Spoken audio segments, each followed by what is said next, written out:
हमारे साथ हैं भाजपा के जिला उपाध्यक्ष देशराज वर्मा और हम उनसे बात करेंगे। सर, सबसे पहले तो आप ये बताइए, सर्व आए हैं, ओपन पोल आए हैं, बीजेपी बढ़त बना रही है, क्या कहना? देखिए, मैं आज सुबह सुबह घूम के आया तो अखबार देखा, बड़ा खुश हुआ कि भारतीय जनता पार्टी का जैसा हमने सोचा था उससे भी अधिक हमारे भारतीय जनता पार्टी के सभी लोगों ने सहयोग किया है। सर्वे में हम 400 के पार के आंकड़ा जो हमारा है, मोदी जी का जो संकल्प था कि अब की बार 400 पार, वो सर्वे के अंदर हमें सभी टीवी चैनल और अखबार दिखा रहे हैं। तो इससे ये जाहिर होगा कि देश में अब की बार तीसरी बार फिर आ रहा है तो मोदी जी आ रहे हैं। तो देश में महंगाई है, बेरोजगारी है, भ्रष्टाचार है, काला धन आया नहीं है, डॉलर के मुकाबले भारत की स्थिति जो रुपया है उसकी बहुत ज़्यादा ख़राब है, तमाम समस्याएं हैं। उसके बावजूद क्या देश की जनता वास्तव में बीजेपी का समर्थन कर रही है? सर्वे बता रहे हैं कि आपको लग रहा है कि इतनी सीट मिलेंगी, आप क्या लग रहा है? देखिए, आपने क्वेश्चन किया मुझे कि देश की जनता परेशान है। मैं आपको बताना चाहूँगा, भारत का पहला प्रधानमंत्री है कि जो रुपए में आदान प्रदान पैसे का, रुपए में माल खरीद रहा है, रुपए में रुपए दे रहा है विदेश में, ऐसा पहला प्रधानमंत्री है। इसने कम से कम 85 देशों से ये पैक्ट किया है कि मैं रुपए में ही पैसे दूंगा आपको, डॉलर में नहीं। और अगर इसकी नीतियों पे चले हम तो आने वाले समय में गारंटी कह रहा हूँ, जिस नीतियों से ये काम कर रहा है, कि पूरे विश्व में डॉलर की जगह हम रुपए में काम करेंगे। पहली बार हुआ ऐसा।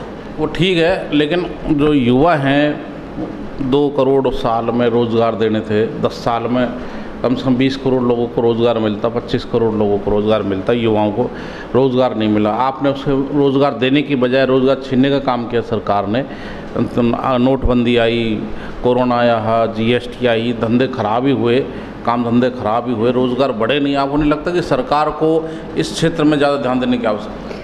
देखिए, जो आप कह रहे हैं कि युवा परेशान है, मैं कहूँगा मोदी जी का विजन था कि आत्मिक स्वावलंबी व्यक्ति का खुद का स्वरोजगार होना चाहिए। इसको लेके बहुत सारी हमने योजनाएं चलाई हैं। अभी आप कैंप भी लगाए हैं गाँवों में, और लोन भी हम दे रहे हैं, बिगर गारंटी के युवाओं के लिए लोन दे, 10 करोड़ का लोन बिगर गारंटी के, उसको प्रोत्साहन राशि हम दे रहे हैं। पिछली बार केंद्र सरकार की बहुत सारी योजनाएं आई हैं। और रही विज्ञप्ति की और आप बेरोजगारी की बात कर रहे हैं, अभी चुनाव के बाद कुछ विज्ञप्तियाँ रुकी हुई हैं, लेकिन ये तय है कि मोदी जी का क्लियर विजन है कि अब की बार युवाओं को साथ लेके अच्छी वैकेंसी और अच्छा देश का विकास हो और खुद स्वावलंबी बने, ऐसा हमारा विजन है। और खुद का प्रोडक्ट तैयार करें। मोदी जी चाहते हैं कि खुद की फैक्ट्री लगाए और एक आदमी ऐसा बने कि वो 10 लोगों को रोजगार दे। इस पर भी हम जोर दे रहे हैं। सर, मोदी जी का एक नया प्रोडक्ट आया है अग्निवीर, जिसमें 4 साल नौकरी दो और आजीवन उनको बेरोजगार रखो।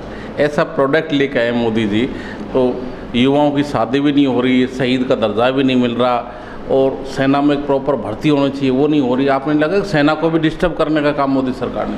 देखो, ये राहुल जी की भाषा बोल रहे हैं आप। राहुल जी कह रहे हैं कि अग्निवीर आ गया। मैं कहूँगा कि इससे बहुत अच्छा फ़ायदा है।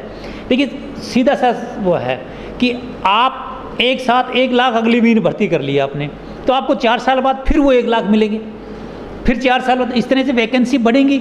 और ऐसा नहीं है अग्निवीर बनने के बाद आप दूसरा ऑप्शन नहीं है। ये बिल्कुल साफ़ सुथरी बात है कि अग्निवीर अपनी नौकरी करने के बाद भी भारत सरकार के अंदर कहीं भी विज्ञप्ति निकलेगी तो वो उसके लिए एलिजिबल है, अपना योग्यता के माध्यम से दूसरी नौकरी प्राप्त करेगा। लेकिन मोदी जी का विजन है कि भारत का युवा, सभी युवा इस अग्निवीर के माध्यम से परिचित हो जाएं और अच्छी सेना में जाएं, अच्छा काम करें और उसके बाद भी उसको नियुक्ति मिले, ऐसा है। लेकिन राहुल जी वाली भाषा बोल रहे हैं कि यार अग्निवीर आ गए। लेकिन देखिए, अग्निवीर का अर्थ ये नहीं है कि आप रिटायरमेंट हो तो घर बैठ गए, ऐसा नहीं है। रिटायरमेंट के बाद भी आपको दूसरा मौका मिलेगा। सर, मोदी जी के राम मंदिर और धारा 370 समाप्त करने के अलावा बड़ी योजनाएं कौन सी हैं जिसके कारण देश की जनता बीजेपी को समर्थन कर रही है? कौन सी ऐसी योजनाएं मानते हैं आप? देखिए, अभी आपने बताया कि हम राम राज्य की कल्पना करा करते थे, बहुत पहले सोचते थे कि राम राज्य कैसा होगा। लेकिन ये मैंने मेरे जीवन में देख लिया कि भारत के अंदर राम राज्य है और विश्व भारत को महान शक्ति मान रहा है। ये सबसे बड़ी मोदी जी की उपलब्धि है। और तीसरी बात बताऊंगा, 370 की जब आपने कल्पना नहीं की थी, हमने 370 1 मिनट बता दिया और लोग कांग्रेस वाले कहते बहुत बड़ा आंदोलन होगा, विद्रोह होगा, कोई एक चूं भर के कोई कहीं बात कीड़ी तक की नहीं मरी। चौथी बात, राम लल्ला के लिए हम टेंट में राम लल्ला को बैठाया करते थे, आज राम लल्ला विराजमान है बहुत भव्य मंदिर में। ये मोदी जी की देन है। और आपने कभी देखा है कि 10 साल के अंदर कोई बड़ा घपला हुआ हो, घोटाला हुआ हो, कोई आतंकवादियों का कहीं बम विस्फोट हुए हों, ये सब देश को सुरक्षित करने के लिए मोदी का विजन है। जब किसी कल्पना करते हैं तो उसके माध्यम से ही तो हम आगे नींव बनाएंगे, जब भी तो घर बनेगा ना। मोदी जी ने सारी चीज़ें फिट कर दी है। बस अब युवाओं को, किसानों को, दलितों को, सबका ध्यान रखने वाला मात्र है तो एक नरेंद्र भाई मोदी है। और उसको देखते हुए यही देखा हुआ कि हम 400 पार और अब की बार मोदी सरकार बनाने का जो भारत ने संकल्प लिया है वो पूर्ण होने जा रहा है। सर, किसानों ने 1.25 साल आंदोलन किया। अब लगता है मोदी जी को बहुत पहले किसानों के जो 3 मांग थी, उनको कानून थे वापस पहले ले लेते तो 700 किसान नहीं मरते। कहीं इनकी सरकार ने फैसला लेने में बहुत देर की। देखिए, जनता में और किसानों को भ्रमित किया गया है। आपने देखा होगा किसान आंदोलन ओनली एक स्टेट में हो रहा है, पंजाब में। क्यों? कि वहाँ बड़े लोग हैं, जागीरदार हैं, जो वो मोदी जी के इस कानून को समझने में देर की। लेकिन तय मानो, जब किसानों को ये पता लगा कि मोदी जी एकमात्र ऐसा प्रधानमंत्री है कि जो किसानों की हित की रक्षा करता है। मैं बताना चाहूँगा कि मैंने कभी सोचा नहीं था कि किसानों के अकाउंट में 6,000 रुपये आ जाएंगे। खुद आपने देखा होगा कि राजीव गांधी ने एक भाषण में कहा था कि मैं यहाँ से 1 रुपये भेजता हूँ तो गांव के अंदर 10 पैसा जाता है। मोदी जी 1 रुपये भेजता है तो गांव में 1 रुपये ही आता है। यह है मोदी। सर, किसान आंदोलन के बाद जब समाप्ति पे प्रधानमंत्री ने कहा कि एमएसपी के लिए एक समिति बना रहे हैं और एमएसपी को लागू किया जाएगा, आज तक लागू नहीं की, चुनाव हो गए, तो मोदी जी जो कहते हैं वो करते नहीं है किसानों के साथ या मजदूरों के साथ, युवाओं के साथ। ऐसा क्यों है सर? ये ऐसे कब तक हो ठीक हो पाए? सर देखिए, फिर मैं कहूँगा, ये राहुल जी वाली बात कर रहे हैं आप। मोदी जी की गारंटी है, मोदी जी कहता है वो करता है। मोदी जी ने कहा था ना कि 370 हटेगी, हटा। मोदी जी ने कहा था, भारतीय जनता पार्टी कार्यकर्ता ने कहा था कि रामलला आएगा, रामलला आए। और मोदी जी कह रहे हैं, मोदी जी की गारंटी की आने वाले समय में युवाओं का सबसे अधिक, किसानों का, दलितों का, सबका साथ, सबका विकास की बात करा तो नरेंद्र भाई मोदी है। और नरेंद्र भाई मोदी तीसरी बार आएगा तो विश्व में भारत का महान शक्ति रूप में उभर के आएगा। मैं आज आपको बताना चाहता हूँ। सर, मोदी जी ने तो ये भी कहा था 15 लाख रुपए आएंगे। जो डॉलर है वो आज $1 85 रुपये की है, हम उसको 40 रुपये पे ला देंगे। तो मोदी जी ने कहा वो हुए नहीं दोनों काम, इन पे क्या कहेंगे आप? देखिए, ये 15 लाख की बात थी ना, ये कांग्रेस की गलत नीति के कारण हुआ। 15 लाख हमने, मोदी जी ने ये कहा था कि देश के अंदर जो काला धन है उसको हम लेके आएंगे। और आपने देखा होगा कि 10 साल के अंदर कोई घपला हुआ, काला धन पैदा हुआ, कहीं से घपला हुआ कोई? लेकिन उन लोगों पे नकेल लगा दी जो कांग्रेस के जितने भी भ्रष्टाचार लोग थे, उनके जो पैसे भारत में अंदर आए। तीसरी बात, जीएसटी के माध्यम से आज जो इनकम हो रही है भारत सरकार को और पूरे विश्व में जो पैदा भारत में हुआ है, ये भी तो पैसा आपका हमारा इकट्ठा हो रहा है, ये भी तो देश विकास के लिए ही तो काम आ रहा है। और ऐसा नहीं है कि मोदी जी ने कहा हो वो काम नहीं कर रहे, जो कहा है हम लगभग पूरा काम किया आपके सामने। सर, आप कह रहे हो कि किसानों की आय 2022 तक दुगनी कर देंगे। 22 छोड़ो, 24 निकल गई, किसानों की आय दुगनी नहीं हुई है। वो मंत्र कब बताएंगे मोदी जी जो किसानों की आय दुगनी हो जाए? देखिए, आप किसानों की आय की बात कर रहे हैं। अब मात्र पंजाब में आंदोलन हो रहा नहीं, और कोई किसान आंदोलन नहीं कर रहा, वो मोदी की नीतियों से खुश हैं। अब पैदावार की बात देख लीजिए, जितनी पैदा पहले होती उससे अधिक पैदा हो रही है, पहली बात। दूसरी बात कि मोदी जी खुद डायरेक्ट एक बटन दबा के सभी किसानों के हितों की रक्षा करने वाला प्रधानमंत्री है। बटन दबाते उसके अकाउंट में पैसे जा रहे हैं। मैं कल परसों देख रहा था, एक गांव के अंदर गया था तो एक किसान कह रहा है, यार मुझे पैसे नहीं देते थे बच्चे, लेकिन अब मेरी जेब में पैसे आते, भाई साबुन ले आ रहा हूँ और आराम से नहाय धोई करता हूँ, मोदी का भला हो। तो ये किसानों को प्रोत्साहित करने का काम, किसानों के पास पैसा आता है तो किसान खेती के लिए उन पैसों को यूज कर रहा है। ये किसानों की आय का स्रोत तो है ही। सर, एक किसान को 6,000 रुपये साल में देते हैं। कितने देश में किसान हैं, कितने किसानों को दे रहे हैं, क्या परसेंटेज है? एक बात।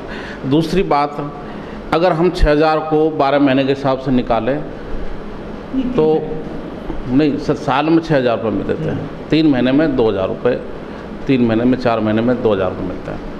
तो साल में 6,000 मिले तो महीने में 500 रुपये हुए कि 500 रुपये में बीड़ी भी नहीं आएगी। एक दिन में 20 रुपये हो गए, 20 रुपये का तो बीड़ी का बंडल भी नहीं आ गया। तो वो उस 20 रुपये से रोजाना की अगर इनकम लगाई जाए किसान की, तो क्या वो खेती कर लेगा, क्या वो चाय पी लेगा, क्या वो साबुन तेल ले आएगा? 20 रुपये में क्या कर सकता है रोजाना अगर इसकी इनकम लगाए? आपको नहीं लगता कि कम से कम 3,000 रुपये रोज एक किसान को सम्मान निधि मिलनी चाहिए?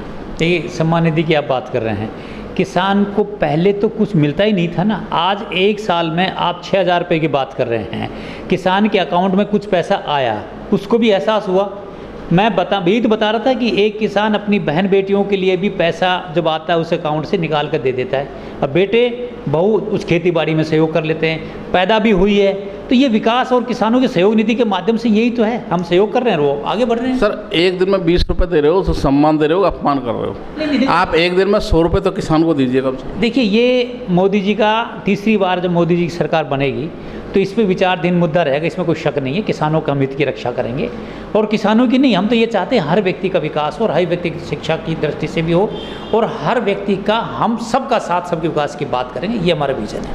सर कितनी सीट मान के चल रहे हैं? 400 पार का तो एक नारा है, सभी 400 पार की बात कर रहे हैं, सर्वे 350 बता रहे हैं, तो क्या 350 सीट आ रही है? क्या निश्चित रूप से सरकार बन रही है? सरकार बन नहीं रही है, पूरे भारत के अंदर से दिवाली का सा माहौल है सर, और 400 पार का आंकड़ा है वो हमारा निश्चित पूरा होगा। और ये आंकड़ा अब की बार मोदी भारत के लिए नहीं, विश्व में सर्वमान और विश्व में भारत को महान शक्ति के रूप में लेके उभर के आएगा, वो है नरेंद्र भाई मोदी। सच पाक अधिकृत कश्मीर है पीओके, क्या उसको भारत में ला पाएंगे? और रोज चीन हमारे देश में घुस रहा है, उसको रोक पाएंगे? 2 पड़ोसी देश है भारत को परेशान कर रहे हैं, क्या इनका इलाज हो पाएगा? देखिए ये विदेश नीति के माध्यम से होता है कि चीन वाले आप बात कर रहे हो कि चीन डेली घुस रहे हैं, ऐसा नहीं है। अभी मैं चीन बॉर्डर पर होकर आया हूँ, पहले चीन कहाँ था, हमारे लोगों ने मुझे बताया, एक कैप्टन साहब बोले चीन का ऑफिस है और वो आज भारत कब्जे में। 1-2 सीमा में कहीं 19-20 हो सकता है, लेकिन मोदी का बहुत बड़ा विजन है, देश की एक ज़मीन को नहीं छोड़ेंगे, वो अपना कब्जा रखेंगे। और दूसरी बात बताऊंगा कि हमारे अमित शाह जी कई बार भाषणों में भी कहा है कि पाक अधिकृत क्षेत्र भारत का था, भारत का है और भारत का रहेगा। सर अलवर के जो भाजपा के प्रत्याशी हैं लोकसभा क्षेत्र के, डॉक्टर भूपेंद्र सिंह यादव सीट निकाल पाएंगे?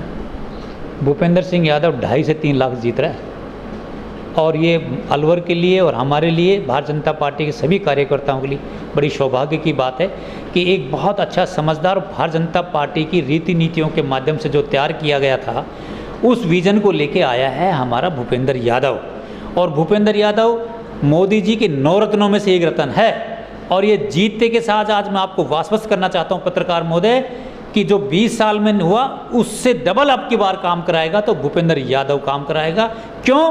कि वो एक एक चीज़ को, सब चीज़ों को जानता है और बाहर अलवर का विकास कैसे उसको दिमाग में है और वो करेगा।